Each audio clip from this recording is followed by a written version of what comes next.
I'm not a drinker, but I got drunk on Friday for some reason. It was just a long lunch and came home and performed probably, I'd say, 40% of Les Mis to my dog. Oh, I think they love it. She loves it. Yeah. One bone more. Do you? Oh, you change the words? Yeah. To make it about dog stuff so they can relate? Yeah, and when I don't know the words, I go boo, woo, woo, woo, woo, woo. Yeah. I've got a song for Whooping. It's about how she's the roundest hound in town. And she's also the roundest hound I've found. 50's got one called Four Paws and a Face, which is just saying those words over and over. They're all right. They're all right. I'm a single dog mum in the I'd moment. honestly die without her. Yeah, me too.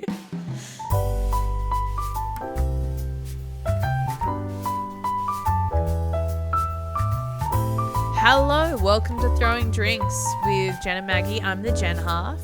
I'm the Maggie half. And this is a silly little podcast for Housewives fans, Bravo fans, and just smooth brain people of the world. Mm-hmm. And I can't get my head into it at the moment. And it's like I've never fucking done this before. You know what? I've literally, it's just been my job. I always freak out. Oh, yeah, you got one job, but I fucked it up when I did it, remember? I always freak out when you say, I'm the Jen half. Mm. And I don't ever know what inflection to do on the I'm the Maggie half. Yeah. It catches you, you know, sometimes you're talking. It's like when you start walking and then you think about walking while you're walking and then you're like, what do I do with my arms? I don't know. I saw some funny runners earlier. I love a funny runner. Like as in the person running or like the sneakers they're wearing? No, person running. Mm-hmm. When I don't want to give them shit because I can't run. And at least they're trying. But I love walking or riding past someone going for a run and they're just it's all moving a little bit off. Yeah. Like there was a man shuffling and he's moving, all his whole hips are going at the same time. You want to rip into them, but also you're like, yeah, I'm not running. Good on you for doing it, I guess. Have you ever been a runner? For about 5 seconds during the lockdown, and then I immediately did a category 3 sprain on my ankle and had to go to hospital during lockdown for a sprain. And the nurses gave me so much shit because I shouldn't have been there. Nah. And they were like, why are you here? And I was like, yeah, I hurt my ankle. I think it might be because it was so swollen. They thought maybe it was broken. And they were like, oh, cool. Well, you're going to like be a marathon runner, were you? You're going to go to the Olympics. How old are you? And I'm like, I'm 31. They're like, you're going to go to the Olympics at 31 for running? Is that what you're doing? And I was just like, yeah. And I get it. Like, they're nurses during COVID. Like, they've had the worst fucking time. I'm happy to take their shit. But it was also just like, I'll never come back to the hospital again. I'm sorry. I was in hospital once for a night and dogs just walked outside. How did that even happen? A lot of dog chat today. What's she doing? What is she doing? What's 50 up to? Oh, such a big balcony. I worry that she's going to blow off. Oh, she's just having a look. When I was in hospital one time, went to sleep, woke up. Obviously, the shift had changed. Every nurse was Irish. So I thought I was having a little episode because when you went, like you know how sometimes you wake up and they like speak Chinese like wake up out of a coma. Yeah. Is that what you were thinking? Yeah, I woke up and I was like, what has happened? So went to bed. Everyone with Australian accents woke up. I'm not kidding. At least 6 of them were Irish, and apparently they have some kind of exchange program with Irish hospitals. Quite, it's just a thing, and they all got kind of. I had to go up to the front desk and be like, what is going on? They're like, oh, just where am I? Yes, just happens sometimes. I felt like, what's that, Brigadoon? Like, yeah, the steam clears and I'm in Ireland in the same hospital. Someone turns around, you're like, I don't know where I am. They're like, top of the morning to ya, Maggie. Tell you what, you don't fuck with Irish nurses though. No. I think Aussie nurses put up with shit. Irish nurses, no shit. You want Irish nurses on your side. Yeah. They do not have the naughty gleam in the eyes of a lot of Irish people. They've seen shit. I think shit goes down in Irish hospitals as well. Yeah, I could imagine. Also just sounds like a bad time to be in that region of the world generally. Mm. Like, I always see doctors on TikTok talk about how they're all going to try and move to Australia because it's terrible if you're part of the NHS and stuff. Anyway, fun little start to the Housewives podcast. Do you remember when everyone was clapping doctors from home? Yeah. That would be so annoying as a doctor. You were like, I need funding, sleep, Yeah. I need therapy, I've seen 7 people die this past week. and you're just clapping at home. Someone's got a pot and pan. Dong, dong, dong, dong, dong. There is that like Thank you. fucking lame clip of the royal family just standing outside, Yes. just clapping in their mansions, in their castles with the best doctors Oh in my the world. God. Well done, Literally NHS. sell one of your cars and fund the NHS. Sell one of the relatives and fund the NHS. I reckon you could get a bit more for that. Yeah. Why do we care about the NHS? I don't even know what I that don't stands know. for. Not National Hospital System. Is that right? Feels like it. I guess National Health Service? That sounds better than National Hospital System. Well, you know what? Speaking of despicable rich people, it kind of leads us into this week's episode of RHONY season 14. No words. Ugh. Do you want to do a bit of a recap? Yes. So this is the last few days of the girls' trip to Anguilla. Tensions have kind of bubbled over due to a hilarious prank that Erin played on Uber, where she just took her phone. Ha ha ha. And then that kind of was it. That was it, wasn't it? It kind of wasn't a lot else going on. I don't know. I don't say this lightly, but that had to be one of the worst episodes of Housewives that I've ever seen. Wow. Why? Take us through it.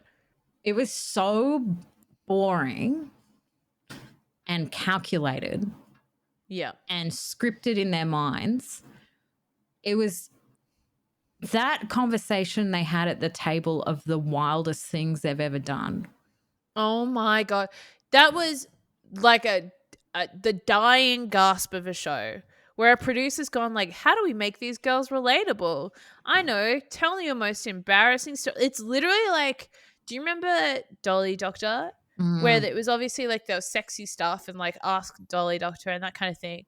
And then it'll be like, oh my God, a boy at high school saw me with one of my pads that fell out of my school bag. I'm so embarrassed. Like it was literally that level of like storytelling. And it's crazy to me that we're still like episode whatever we are in this season and they're still trying to get us on board with any of these people. And it's just like, I don't care. No, and it went on for so long. Usually they do one person's story and then something happens. They did every single person's story. And I mean, like, I don't want to be royally negative on this podcast. I want to be positive. And I think we are with Salt Lake City. We want to like it. We want to like it. What are they doing? What are they doing? It is so boring. That whole scene went for like 10 minutes of them telling the most ordinary stories.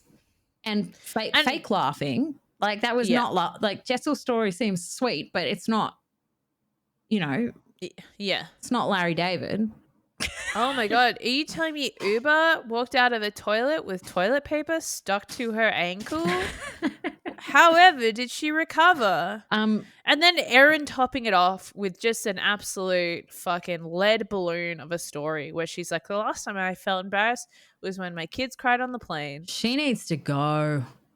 Man, she cannot make a joke and she cannot take a joke. She's so dull. I was watching this episode. I was on the treadmill because I'm on my little wellness journey, whatever, right? And the problem with that is my heart rate's already up. Oh, so and then I watched you're fiery. and I got fucking angry about this one. Okay. Because I just feel like I don't know. And now knowing a bit more of the history that they shot half of the season with a housewife who then was fired, and we don't know the exact reason why she left, but it might be to do with racism or it might be to do with anti-Semitism. But knowing that, I watched this episode and I was like, these women are exhausted. These women don't like each other. These women have no chemistry. No chemistry. Even just the forced like Bryn trying to like seduce Jenna. Oh. I'm just like, Even Jenna's ugh. like really kind of like, oh, cool. Ha ha ha ha Ha ha ha ha ha ha ha. ha. I'm Yeah. gay and you're pretending to be. And yeah. And like, it's so clear that a producer went up to, what's her fucking name again? Erin. And was like, try and push someone in the pool. What a fun, hilarious prank. And it went on for so long. And then Even the confrontation at the end between Uber and Erin, where it's literally in the last 3 minutes of the episode, where Uber goes like, you had my phone, you took my phone. That was in the season trailer. So I'm thinking something massive is about to go down. Not really. no. And I thought it was interesting from that clip at the end that, see, I still quite like Uber. I think she was like genuinely done with this. If they didn't build it well, I think Uber was done with her cracking onto Jessel, and she probably took it personally that they were obsessed with saying that Jessel's family history was not. Sorry, hang on. That's better. That'll be a bit loud in the record. Sorry, everyone had the aircon on because it's summery. It's so summery in Melbourne. We're hitting at least 24. Yes, I think they were unbelievably offensive to Jessel, talking about her family history, saying it's not relevant to who she is as a person. Yeah. And what was coming through the Uber, she seemed like she's got her head screwed on. She was like, dude, fuck. What's wrong with saying that? Leave it alone. Leave her alone. And of course, the story of your family is the story of you. Yeah, of course. And she was just kind of up to there with bullshit from this Erin chick. Yeah. But what was interesting, it did feel like when Uber did confront Erin looked shit scared.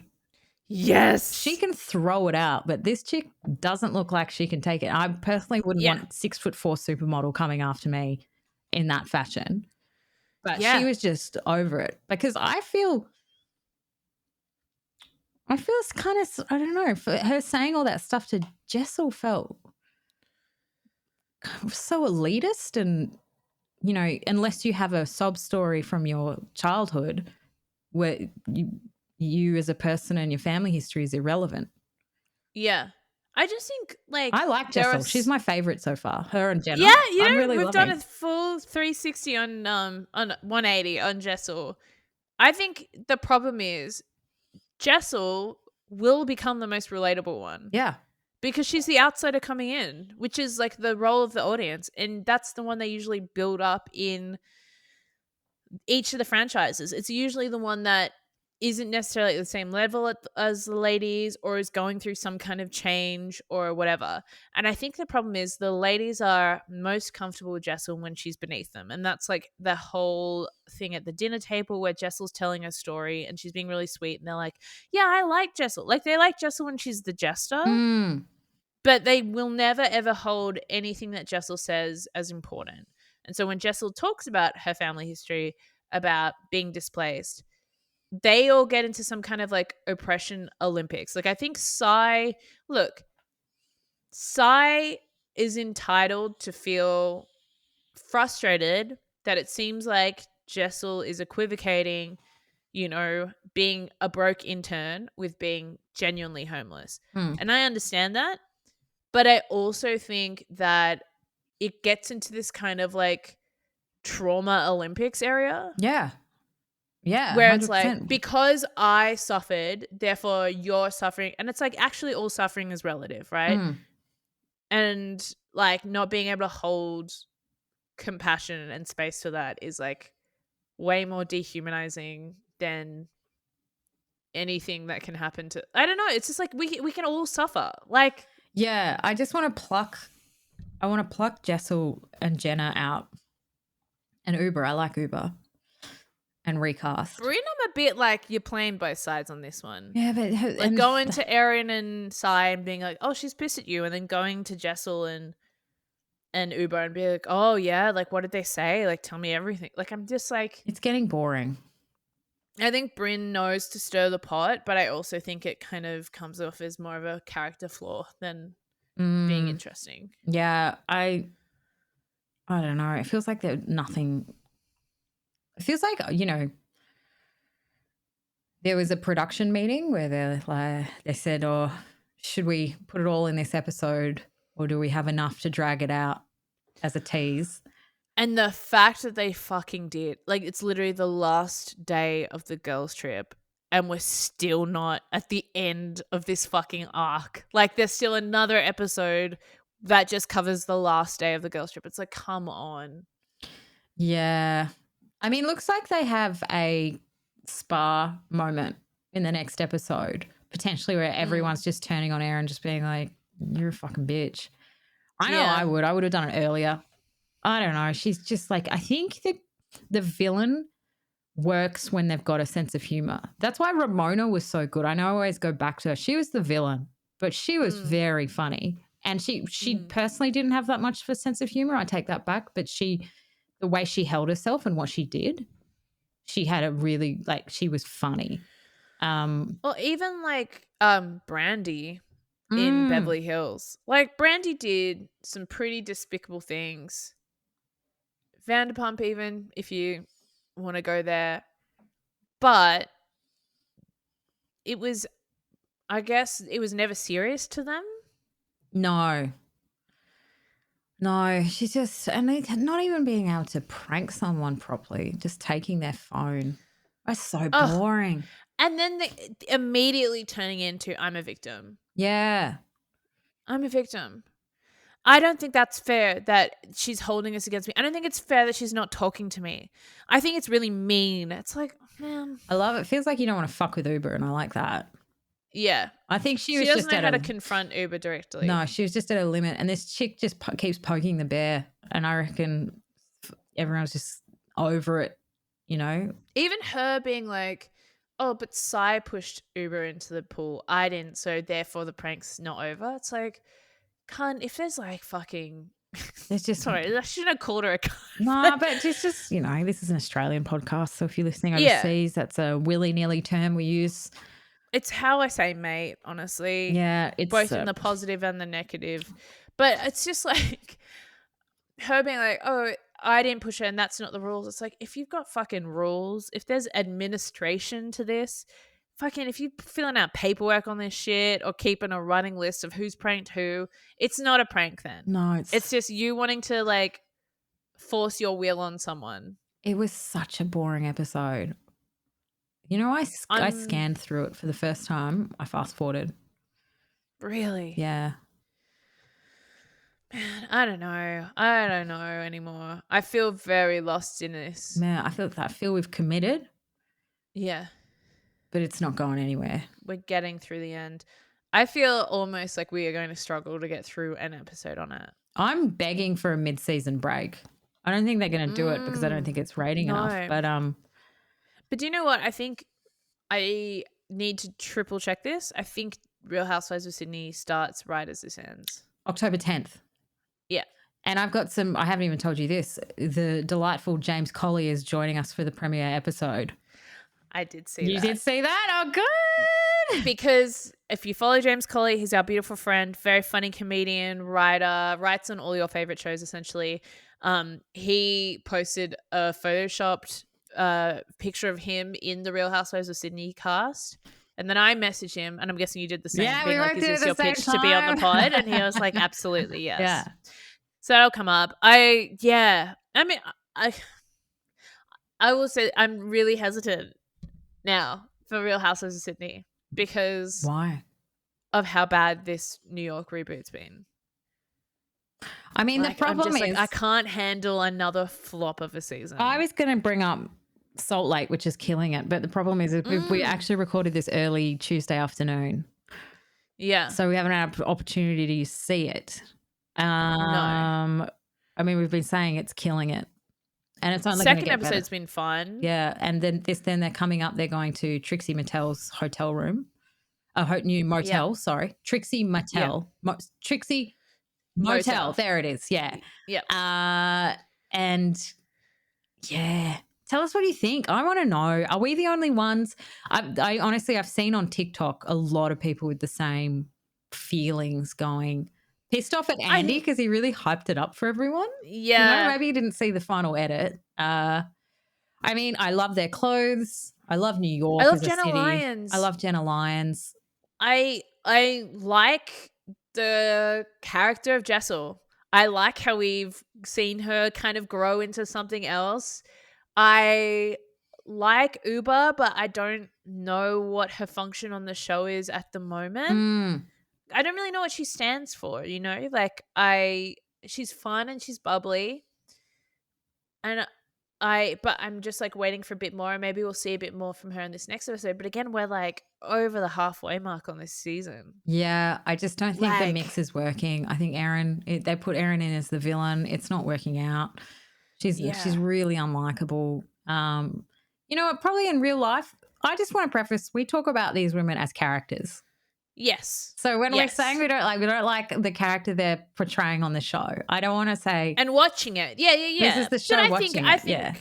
I think people get that if they're listening to a Housewives podcast. I don't think they're going in being like they're denouncing these women as humans. Like, no, it's more in the context of this show. And as people who have seen this show in various iterations with various casts, it's why I think people are so passionate in the fandom. Because when it works, it really fucking works. I've got a theory. I think potentially they're doing the ultimate girls trip, the legacy trip. Mm-hmm. I reckon they'll just replace. They'll bring them all back. Really? I kind of feel like they should. Everyone's going to love it, right? It's going to be so much fun. They're going to be in full force getting screen time again. The only thing is Ramona's not on it. They're already giving gigs to Luann and Sonia, spin-off gigs. Sonia, sorry. I don't know how they're going to make this better without putting a big celeb name like they did Beverly Hills, Yeah. I know. I've lost the spark for it. Hopefully next episode. You know what? I don't like Housewives. This is a wild thing to say, but I think it was demonstrated in Sydney is that you shouldn't rely on conflict for ratings and viewers. I don't want them to scream at each other. I want them to be funny and silly and friends and doing interesting things. And if conflict comes along, it's like a natural evolution of friendship that they're portraying on the show. But if they're trying to get people in by, we feel we need to go in and scream at each other, it's never going to work. And this is what it feels like. Feels like there's absolutely no chemistry between these women. And Uber's lost it. She's probably, like you said, up to here. It's probably been – they've extended the shoot period because they're needing more stuff because they lost a cast member, something like that. She's probably just been dealing with this woman the whole time and she's just lost it. She's hit – and it's not fun to watch. Logical. It's not logical because we don't – like if for what we're viewing – yeah, we don't know the backstory of it. It doesn't match the issue. No. Her coming down with that face and glaring in that level over just someone hiding her phone, it doesn't match. Like, and I think it's also portraying Uber as a little unreasonable, where I feel like even having like a bit of TV background, and we know, like, for instance, Sydney, so much shit went on behind the scenes. I feel like she's just been pushed to the limit to have to travel with this individual and hang out with her. That's why it's happening. But that's not being demonstrated in the storyline. They're just going, now they're... I've heard someone say, like, any conflict on Housewives is usually something to do with off camera. Yeah. Oh, it's got to be. Yeah. And that's why they started breaking the fourth wall, because they needed to introduce that kind of ability to storytell. Yeah. But there's just not a joyfulness at the heart of it either. Like, watching just the first 2 episodes of Salt Lake, right? And shit has gone down on Salt Lake. They've literally watched a friend lie to them about being a fraudster, get thrown in fucking federal prison, and now one of the people who's like was a informant against her is in the mix. You've also got someone who was accused of running a cult in the mix. You've also got someone who was like friends with people from the January 6th riot. You've got a lot of like heavy issues in the mix on Salt Lake. But at the heart of it, it is still very joyful and very silly. And I think it's partly to do with the mix of women. And I also think it's how it's produced and how it's edited. There's like comedy in it and there's lightness in it. And they lean into the fact that sometimes they are very silly women. Whereas I think these women take themselves all so seriously. Yeah. And so like I Erin don't think is Jenna a serious. does. I'll give her that. I don't think Jenna does. But I don't think she has anyone to play with other than Bryn, who doesn't really know who she is currently.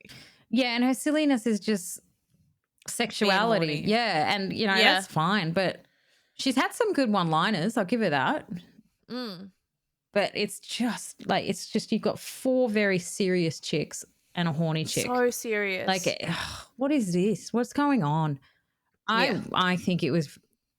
I think it's what they say about casting in New York. It's really hard to do because being famous and being rich doesn't mesh in New York. The real rich socialites don't want to be famous. They're old money. Where in Beverly Hills, being famous, being rich comes hand in hand. Fame and Hollywood and all of that stuff and exposure and ego. Proximity to fame as well as like a power. Yeah, but in New York, you've got like the Upper East Side elite.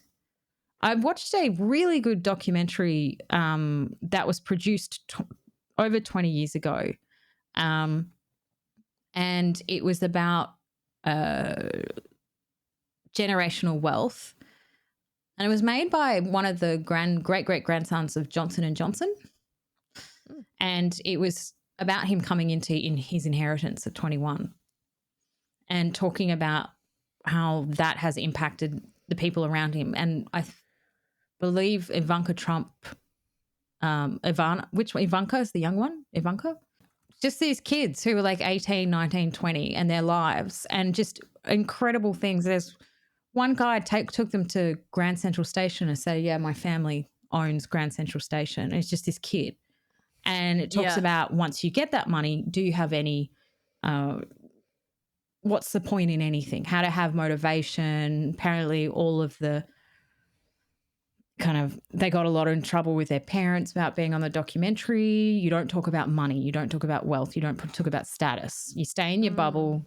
It's not done. And so I feel it's really, if you're interested, it is called Born Rich. And it's really old, but it's fascinating. And Ivanka Trump gives she's like, oh, this is my bedroom. And then camera goes in, it looks like a kid's bedroom. And then it pans 180 and it's a floor to ceiling view of Central Park. And she just talks about it like it's normal. So it was before any of the presidential things happened. It was when he was just a cunt in his own right. Really, but I feel it's a really good insight into what their potential casting producers would be dealing with New York, is to infiltrate that bubble. And that's why it was so rare to get those group of women in the first original series, because I don't think they had an understanding of reality TV as strong as it didn't have as much of a stigma. And those were socialites that wanted to be, it was off the back of like Tinsley Mortimer and like all of those kind of naughties and tens socialites where it wasn't so much of a stigma. So wasn't like Caroline Radziwill very good friends with Ghislaine Maxwell? Like, yeah. I mean, but she's like an incredible character. Funny. She's always, I love how she's constantly going after Bethany Frankel. I think they just had a weird thing. Did you see that clip? Bethany Frankel took a bag of unused makeup, but she'd opened it to test it to a person working behind the counter at TJ Maxx as a gift. So like a bag of open makeup, used makeup. Yeah. And this poor woman's like, I can't take this. I'll get fired. And Bethany keeps going, no, you take it. I'll call TJ Maxx. They'll accept it. They'll like it. She's filming the whole thing. Oh, my God. And then Carol Radziwill just put up a thing saying one word, in quotations, hashtag white savior complex. Oh. It's so good. That's so funny. I love her. Well, it's like, it is interesting about that, right? Like performance of wealth and influence. And it's like, I was watching this interview with this British journalist. I've completely forgotten her name. And she was talking about interviewing Prince Andrew and how she was going into the interview and she's like, had to know my shit. Like, she's like, I'm making some big, big allegations against him. So I have to make sure I know that the research is right. I know I've done absolutely everything I can to make sure that when I level this allegation at him, that I know that I'm right in saying it. And so in the interview, she goes, you threw a party for Ghislaine Maxwell at your house. And he goes, no, I didn't. And she's like, in that moment, she's like, shit, like, have I got it wrong? Like, I'm sure this was confirmed by multiple witnesses. And he goes, no, it wasn't a party. It was just a hunting weekend. And she's like, that's the thing. It's like, to him, a party is a ball with like hundreds and hundreds of people involved. And like, and whereas like 30 people over for a hunting weekend, that's not a party. Fuck, and it's just thing of delusion. Yeah, like it's its own world. You do get to the level of wealth where you lose touch. I've worked with and I know people who are incredibly wealthy, and it's weird. You either go one way or the other. You are one where you would never pick it. Like, I've got a mate who I had no idea what level she was sitting on until about 6 years into the friendship. But she always bought the drinks. That's a good egg.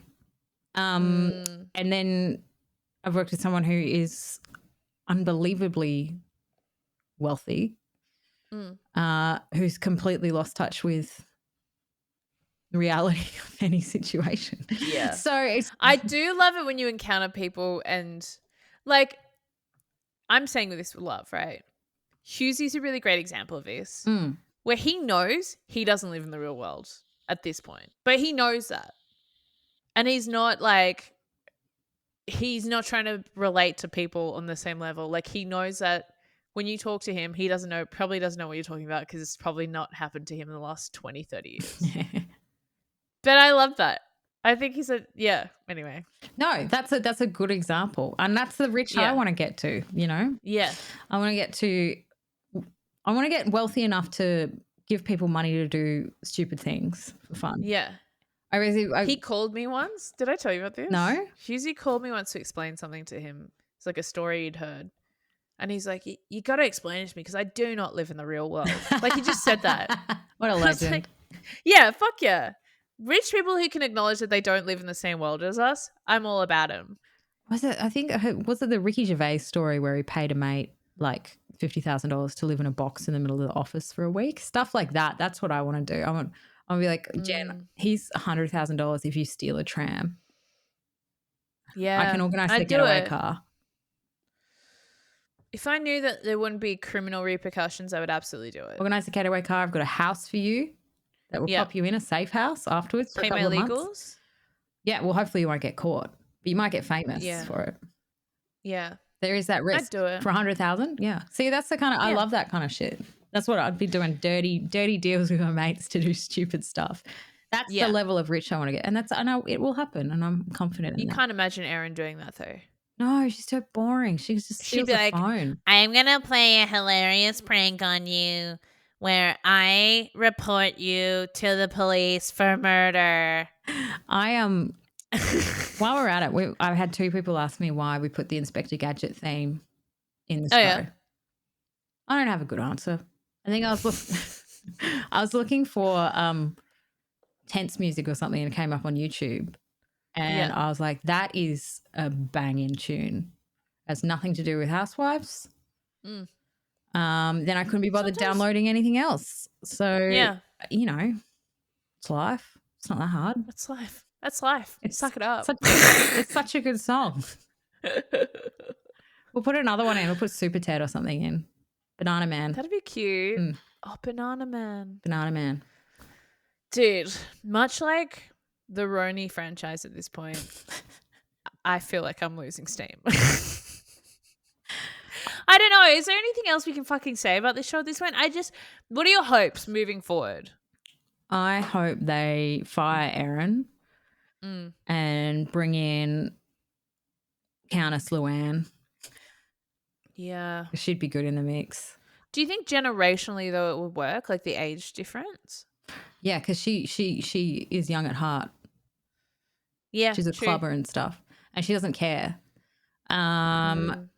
Yeah. One thing that has come up, and I know you don't watch it, but big Housewives news today is Shannon Bedour, one of the not originals, but very close to of the Orange County franchise, has been done for a DUI and hit and run. Whoa. Allegedly, TMZ said. And I was just listening to. Do you listen to ever Two in the Tea? Tea in the I Two? see clips What is of that? two T's in a Two T's in a pod, pod yeah. or whatever. Yeah. With Tamara and Teddy. And I was just listening to that before we started. And Tamara had apparently she'd kept it a secret from the cast and her. So it got leaked today. Wow. And Tamara was saying that she talked to Shannon yesterday and nothing was mentioned. But allegedly what happened is that she was drunk driving and she crashed into a house. And then she parked the car, got out and started pretending to walk the dog, allegedly. And the cops. Where'd you get the dog from?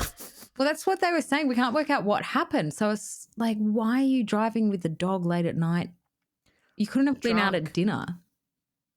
The dog was driving. The dog was driving. And then to hide, she's like, the dog's drunk. I gotta change. I'll get in the car, the driver's seat. Swap Quickly. Swap before anyone comes. Oh, look, it's never good when anyone's in that situation, but it is a bit of housewife tea. That and the Bethany Frankel reflamed feud between her and Carol, which is always fun. Yeah. Oh, also I did see a clip of Karamo on Watch What Happens Live with Erin. Basically, Erin being like, yeah, look, I feel really bad that I shared, what Jenna said about not wanting to fly coach when she was really vulnerable. And Karamo's like, no, you're not. You're not sorry. What are you talking about? It was messy and you loved it.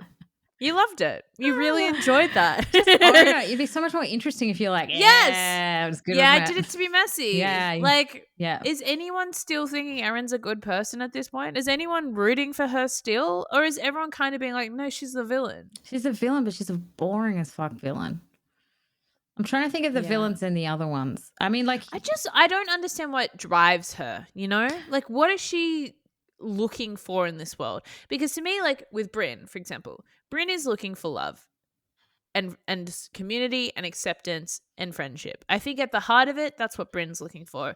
I think Sai's a very ambitious person, and she has her family and she has her work, and that's what she loves the most in the world. She's not really about friendship with the ladies, but if it happens, it happens. Jessel, I think, is genuinely an open-hearted person who is learning a lot about the world. She's not a worldly person, even though she's been interning in New York since she was like a teenager. Like, she's not a worldly person, but she is trying her best, and I think she's trying to become affluent and important, but she is not. And that's all right.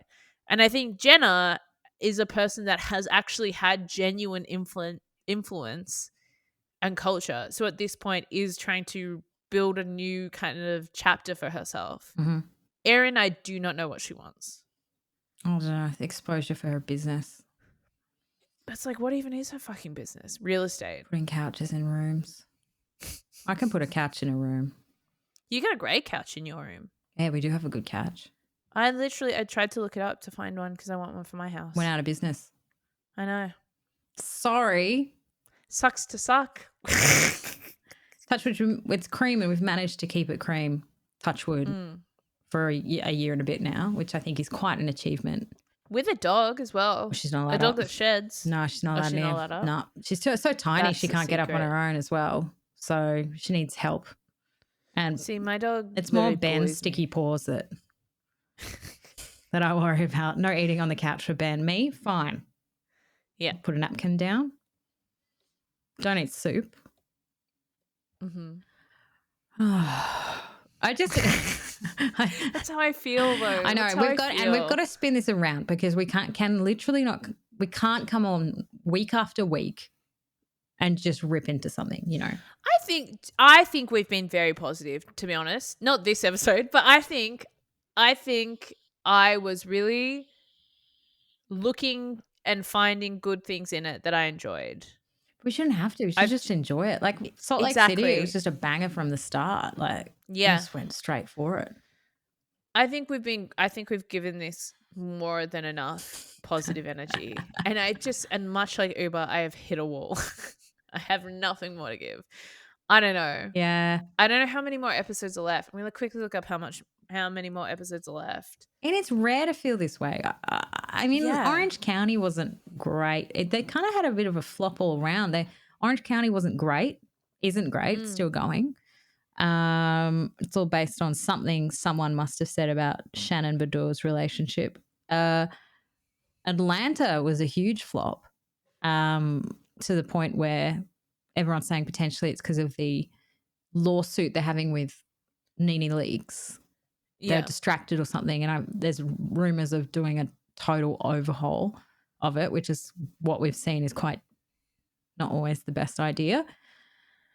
So those are the three that have been on, plus New York, and it's just been, I reckon people are going back to the classics because they're just kind of losing steam with the rest of it and waiting. I mean, Southern Charmers started, and I watched a bit of that, and it's just kind of like 40-year-old frat boys. Like, it's a bit gross these days. Listen to me. Yeah. Very negative. And I don't mean I want to be positive. But if you've got like an opinion or something that can change our mind, or if we've forgotten something, or if you're feeling the same way, hit us up. Yeah. Because we take things into account. We do. I love hearing from people and hearing what they're finding in it. I guess for me, I want to find something positive in it. That's why we're doing this. Like, that's why we started this podcast around the RHONY reboot, because we were really excited for it. Yeah. And it's just, yeah. I'm just. Should we leave it at that? Yeah. We have tell you what, we have such a banger of a guest on Friday. If you're wanting to join in the someone fun, who's actually been in reality TV. Yeah, so it's going to be fun. Yeah.